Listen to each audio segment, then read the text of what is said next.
Mercedes-Benz 300TE.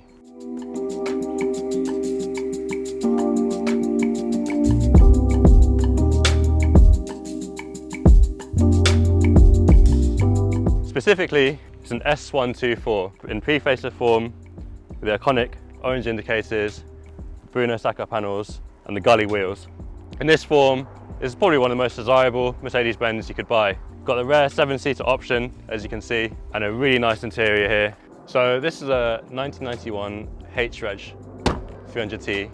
It's an 89,000 mile car. It's a 2-owner car, and it's currently listed for sale with shooting brake on auction, depending on when you're watching this, of course. And today we're going to talk you through what it's actually like to own, drive and run one of these cars. Now, if you're watching this video, you probably already know what makes these cars so special. And of course, much of that is in how they drive and how they feel to be in.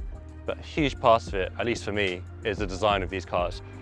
Now, this was designed by Bruno Sacco, as was most of Mercedes' golden era products were. It's an original pre-facelift form. You've got the Sacco panels that run alongside the car. You've got the big grille, the ambient indicators with aerodynamic strakes that run through them, big rubber bumpers, and this iconic single wiper in the middle that makes it look like a DTM car. Now, the portions of this car are just gorgeous. It's probably one of the most well-proportioned estates ever made. The more you look at it, the more it makes sense.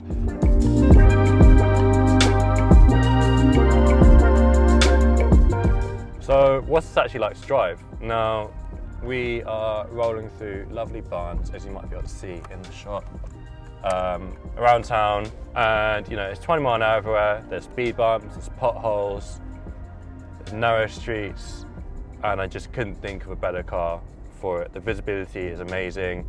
We've got this massive glass house with incredible ambience, this gorgeous low dash here. You can see the 3-point star ahead of you as you pilot this round. Tight corners, the steering's perfectly weighted, got loads of steering lock, and the engine is just gorgeous. It's so smooth, and you've got loads of low down torque through this amazing automatic gearbox. We've got this amazing thin rim steering wheel, which is just so nice in your hands. And then the hydraulic steering just gives you so much feel. It's easy to forget, even with late 90s and 2000s cars that still had hydraulic steering, how much feel these early cars had. You know, in the early 90s, late 80s, when power steering became common, but we still had 15-inch wheels, narrow tyres, soft suspension.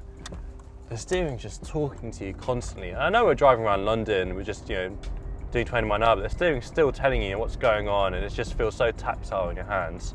On top of that, the car's compact. It's narrow. It feels narrow compared to modern day traffic. You can thread it through width restrictors, you can park it easily, you can look over your shoulder and actually see out the back window.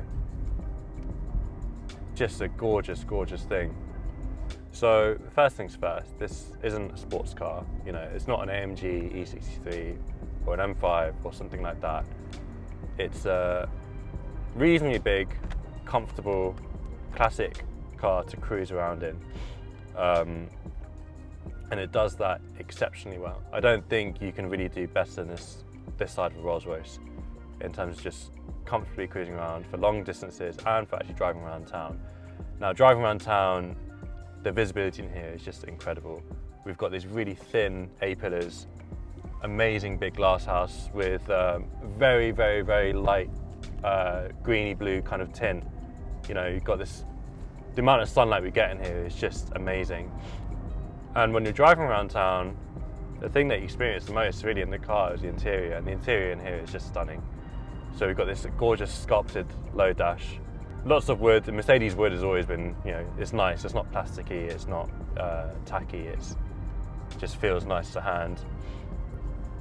These seats are just, amazing. They're not leather, fine, but the cloth is in period, this kind of thing.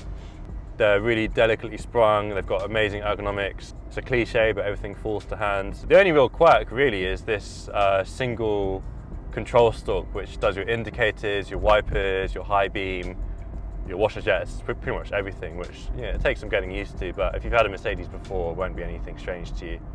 More than anything, this car just feels special to be in. The way you sit in it, the view out the window, threading that 3-point star, through traffic, it's a really, really special feeling that you just can't get from modern cars.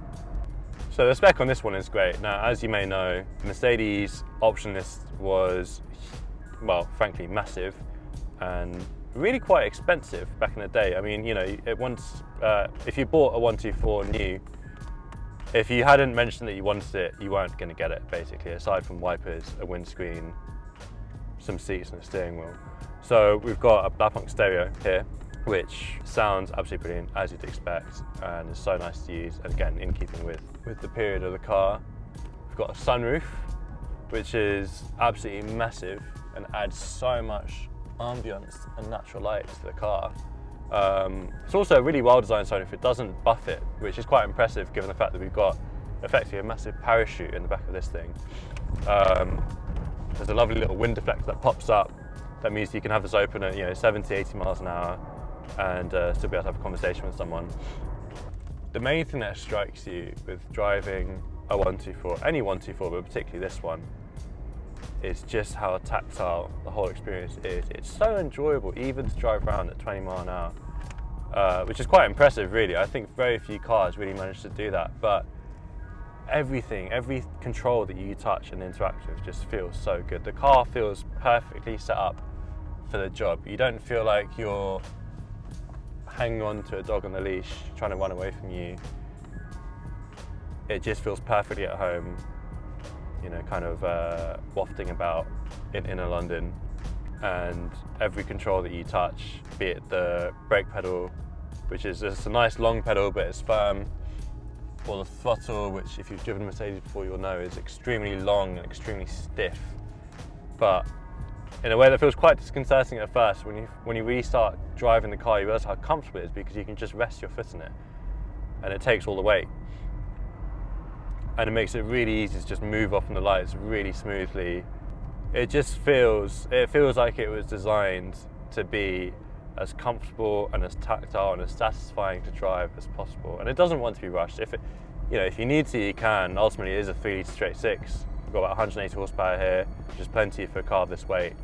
It will get going if you need to, but what this car is all about is just wafting around town in the most relaxing and comforting and costing way possible.